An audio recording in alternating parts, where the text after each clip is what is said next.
Hello friends, welcome back to our channel gallis shopping and cooking. నేను మీ ప్రసన్న. ఎలా ఉన్నారండి? నేనైతే చాలా బాగున్నాను. మీరందరూ ఎలా ఉన్నారో నా కామెంట్ బాక్స్లో మెసేజ్ చేయండి. ఇంతకీ మన ఛానల్ని సబ్స్క్రైబ్ చేశారా? ఎలా చేయాలని చూస్తున్నారా? ఏం లేదండి, వీడియో కింద రెడ్ కలర్లో సబ్స్క్రైబ్ అని ఉంటుంది. దాన్ని ఒకసారి క్లిక్ చేయండి. వెంటనే బెల్ ఐకాన్ అనేది కనిపిస్తుంది, దాన్ని కూడా క్లిక్ చేయండి. సో ఎప్పుడు నేను వీడియో అప్లోడ్ చేసినా ఫస్ట్ నోటిఫికేషన్ అనేది మీకు వచ్చేస్తుంది. ఈరోజు మన వీడియోలో ఒక మంచి రెసిపీ చూపించబోతున్నానండి. అదేంటంటే టమాటా చట్నీ అనమాట. దీనికి పచ్చిమిరపకాయలు కానీ అలాగే ఉల్లిపాయలు అయితే అస్సలు అవసరం లేదండి. ఇంకా ఈ చట్నీ అయితే రైస్లో కానీ అలాగే చపాతీలోకి అలాగే రోటీలోకి చాలా అంటే చాలా బాగుంటుంది. మనం ఈ వీడియోని వెంటనే చూసేద్దాం. ఈ రెసిపీకి పండు టమాటాలు కావాలి. ఈ టమాటాని ఎలా కట్ చేయాలి అంటే మరీ చిన్నగా కట్ చేయకుండా ఒక టమాటాని 8 పీసెస్గా కట్ చేసుకోవాలి. అలాగే ఎప్పుడు మన ఇంట్లో నిల్వ ఉండే పచ్చడి పండు మిరపకాయల పచ్చడి. ఇది ఖచ్చితంగా రెగ్యులర్గా అందరి ఇళ్ళల్లో ఉంటూనే ఉంటుందండి. ఇది మన స్పైసీకి తగ్గట్టుగా కొంచెం తీసుకోవాలి.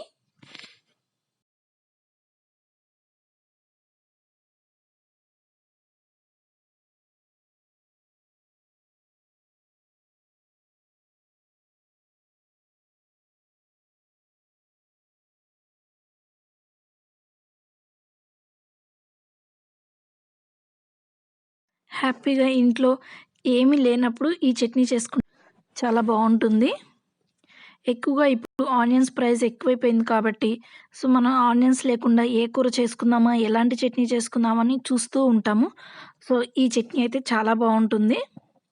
యాక్చువల్గా నేను ఈ వీడియో ఎప్పుడో అప్లోడ్ చేద్దాం అనుకున్నాను, బట్ కుదరలేదు. ఈ వీడియోగా మీకైతే చాలా అంటే ఖచ్చితంగా ఉపయోగపడుతుందండి. ఎందుకంటే అసలు దీంట్లో ఆనియన్ అనేది మనం యూస్ చేయము, అలాగే చిల్లీస్ కూడా యూస్ చేయమండి. చూస్తున్నారు కదా. ఇప్పుడు కొద్దిగా సాల్ట్ అనేది యాడ్ చేసుకోవాలి. సాల్ట్ అనేది ఎక్కువగా యాడ్ చేసుకోవద్దు, ఎందుకంటే మనం తీసుకున్న పికిల్లో ఆల్రెడీ సాల్ట్ ఉంటుంది కాబట్టి. ఈ విధంగా మూత పెట్టుకొని టమాటా ముక్కల్ని మనం మగ్గించుకోవాలి. చూడండి, ఈ విధంగా టమాటా ముక్కలు బాగా మగ్గిన తర్వాత ఇంకొక 5 మినిట్స్లో స్టవ్ ఆఫ్ చేస్తాము అనంగా మనం పక్కన పెట్టుకున్న పండు మిరపకాయల చట్నీ ఏదైతే ఉందో దాన్ని యాడ్ చేసుకోవాలండి. ఈ పండు మిరపకాయల పచ్చడిలోని చాలా టేస్ట్ వస్తుందండి. ఎందుకంటే మనం రెగ్యులర్గా అప్పుడప్పుడు మనం వేడి వేడి అన్నంలో పచ్చడి పెట్టుకొని తింటాం కదా. సో దానికి టమాటాలు యాడ్ చేస్తే టేస్ట్ అనేది కొంచెం రెట్టింపు అవుతుందనమాట. ఒక్కసారి ట్రై చేసి చూడండి, ఖచ్చితంగా మీకు నచ్చుతుంది ఇది. చూడండి, ఈ విధంగా మళ్ళీ మనం పికిల్ వేసుకొని బాగా స్మాష్ చేసుకొని బాగా కలుపుకోవాలి. ఈ పికిల్ ఏదైతే ఉందో ఆ టమాటా ముక్కకి పడుతుందండి ఇంకొక 5 మినిట్స్ మనం ఉంచుకుంటే. చూడండి, ఈ విధంగా బాగా కలుపుకోవాలి. కలుపుకున్న తర్వాత ఒక 5 మినిట్స్ మనం ఉంచుకుందాం. చూడండి, ఈ విధంగా కలుపుతూ ఉంటుంటే ఆ పికిల్ ఏదైతే ఉందో టమాటా ముక్కకనేది పడుతుంది. మనం తినేటప్పుడు టమాటా ముక్క ఏదైతే ఉందో కొంచెం కారకారంగా, పుల్ల పుల్లంగా తగులుతుంటే చాలా బాగుంటుంది. చూడండి, ఈ విధంగా బాగా కలుపుకోవాలి పికిల్ యాడ్ చేసిన తర్వాత.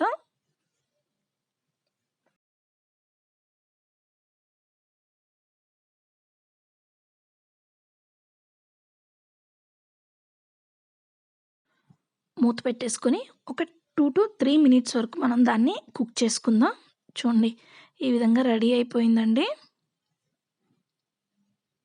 ఇప్పుడు దీన్ని మనం సర్వింగ్ బౌల్లోకి తీసుకుంటే ఎంతో టేస్టీ అయిన టమాటా పికిల్ రెడీ అయిపోయినట్లే.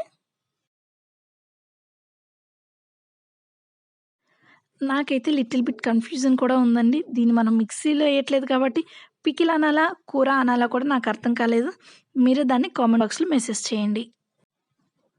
ఇప్పుడు మనం పోపు పెట్టుకోవాలి దాంట్లోకి. సో చిన్నది పోపు బాండి పెట్టుకొని 2 టేబుల్ స్పూన్ ఆయిల్ అనేది యాడ్ చేసుకోవాలి. ఆయిల్ హీట్ అయిన తర్వాత పోపు దినుసులు, అలాగే 2 ఎండుమిరపకాయలు, కొద్దిగా ఇంగు వేస్తే గనక చాలా అంటే చాలా బాగుంటుందండి. ఇంగు అనేది ఎప్పటికైనా టేస్ట్ బాగుంటుంది, అలాగే మనకి డైజెషన్‌కి కూడా చాలా ఉపయోగపడుతుంది. అలాగే కొద్దిగా కరివేపాకు, ఇవన్నీ యాడ్ చేసుకోవాలి. మనకి పోపు అవసరం లేదనుకుంటే స్కిప్ చేసుకోవచ్చు, కానీ టేస్ట్ అయితే రెట్టింపు అవుతుందండి. పోపు యాడ్ చేసుకున్న తర్వాత సర్వింగ్ బౌల్‌లోకి తీసుకుంటే ఎంతో టేస్టీ అయిన టమాటో పికిల్ అనొచ్చు, లేకుంటే కూర అనొచ్చండి. నేనైతే చాలా చాలా కన్‌ఫ్యూజన్‌లో ఉన్నాను. అది ఏంటి అనేది మీరే నాకు కామెంట్ బాక్స్‌లో మెసేజ్ చేయండి. ఎందుకంటే చట్నీ అంటే మనం మిక్సీలో వేస్తేనే దాన్ని టమాటో చట్నీ అంటాం. బట్ మిక్సీలో వేయలేదు. బట్ మనం దీంట్లో ఏం యాడ్ చేసామంటే పండు మిరపకాయల పచ్చడిని యాడ్ చేసాం. సో, దాన్ని పచ్చడి అనాలో అర్థం కాలేదు. ఇంకేమనాలో అర్థమైతే నాకైతే కాలేదు. సో, మీకు గనక ఈ కూర నచ్చినట్లయితే please like, share and subscribe to our channel. నేనైతే చాలా బాగా ఎంజాయ్ చేస్తున్నా అండి. ఈ పిక్ ఎంత బావుంటుందంటే అంత బావుంటుంది. మనకి రైస్‌లోనే కాదు, చపాతీలోకి బావుంటుంది, జొన్న రొట్టెలోకి బావుంటుంది. అలా దేంట్లో అయినా బావుంటుంది. ఇది ఫ్రిడ్జ్‌లో పెట్టుకున్నామంటే గనక ఒక 2-3 డేస్ వరకు ఉంటుంది.